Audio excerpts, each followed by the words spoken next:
about a Komatsu 355 bulldozer. 50 tons of Japanese steel. Then he engineered a composite armor. On June 4th, sheets of tool steel sandwiching 5 inches at exactly 2:07 p.m. He installed cameras on the Granby, protected by 3-inch bulletproof plastic connected to monitors inside became a war zone. Emergency dispatch received a call that defied logic. It wasn't a robbery. It wasn't a shooter. It was a tank. A homemade 60-ton monster of steel and concrete, tearing through the streets with surgical precision. Police emptied their magazines. SWAT teams deployed explosives. They climbed on top of the moving beast, firing point-blank into the armor. Nothing worked. The bullets didn't just bounce off. They disintegrated. For 2 hours and 7 minutes, the law did not exist in Granby. The governor considered calling in an Apache TAC helicopter with Hellfire missiles to destroy an American town, just to stop one man. But the terrifying part wasn't the machine. It was the man sealed inside. A man who had welded the doors shut from the inside, knowing he was never coming out alive. To understand the monster, you have to meet the man. Rewind 10 years. If you met Marvin Heemeyer in the 90s, you wouldn't see a terrorist. You'd see a successful welder. A pleasant guy. A snowmobile enthusiast. Marvin moved to Granby to live the American dream. He bought 2 acres of land at an auction for $42,000. He built a muffler shop with his own hands. He had a simple philosophy. If you work hard, play by the rules, and treat people with respect, the system will respect you back. He was wrong. The trouble didn't start with a gun. It started with a zoning permit. A concrete plant owned by the prominent Dashev family wanted to expand on the land right next to Marvin's shop. This expansion would block the only road to Marvin's business. It would choke his customers with dust.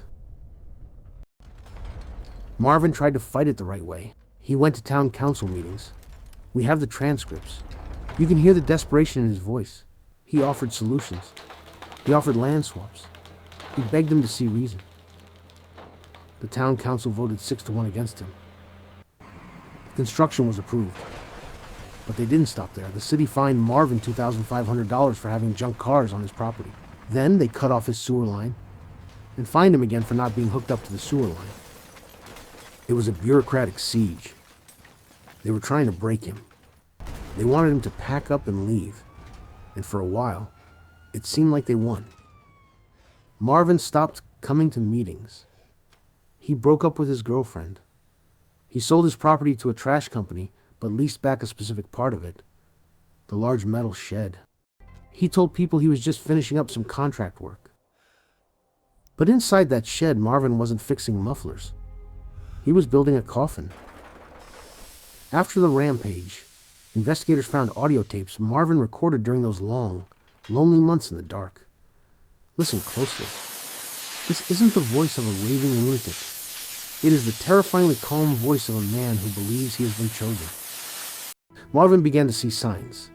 He believed God was speaking to him through the clouds, through license plate numbers. He believed his lack of family, his lack of children was by design, so that he could be sacrificed.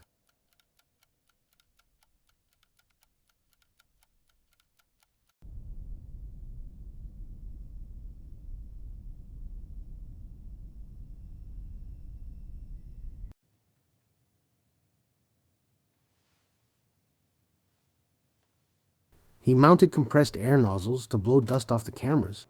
He installed air conditioning. He mounted 3 rifles, 850 caliber, 8.308 and 2022. It took him 1.5 years, and then came the final step, the point of no return. He designed the armor shell to be lowered by a crane onto the chassis. Once it was down, there was no hatch, no door. Marvin knew that once that concrete slab clicked into place, he was already dead. June 4th. 2:30 p.m. The wall of the shed exploded outward. The beast was loose. Marvin didn't drive aimlessly. He had a list. A physical list of enemies who had wronged him. Target number 1, the Mountain Park concrete plant. The neighbors who started the war. Cody Dashev, the owner, tried to stop him. He drove a massive earth mover, a scraper, to block the path. It was a duel of giants. But Marvin's machine was heavier. It pushed the interceptor aside like a toy. Within minutes, the factory was rubble. Marvin turned toward the town. Police officer Glenn Trainor arrived on the scene. He fired his service weapon, then his shotgun, then his high-powered rifle. He watched in horror as the bullets turned to dust against the armor. Trainor did the unthinkable. He jumped onto the moving tank. He tried to find a gap, a vent, anything to drop a flashbang into. He found nothing, just smooth, greased steel. He was riding a dragon and he had no sword. Marvin reached Main Street. People fled. He turned his tracks toward the sky-high news building. Why a newspaper? Because 2 years prior, they published an editorial mocking his fight against the city. Marvin drove through the front door, bringing the roof down. He was erasing his critics, literally. The town hall, the mayor's house, the library. One by one, the symbols of the system that failed him were crushed into the dirt. Up until this moment, Marvin had destroyed millions of dollars in property. But miraculously, he hadn't killed anyone. The town had been evacuated in time. But at 3:45 p.m., the narrative changed. Marvin turned his .50 caliber rifle toward the independent propane tanks.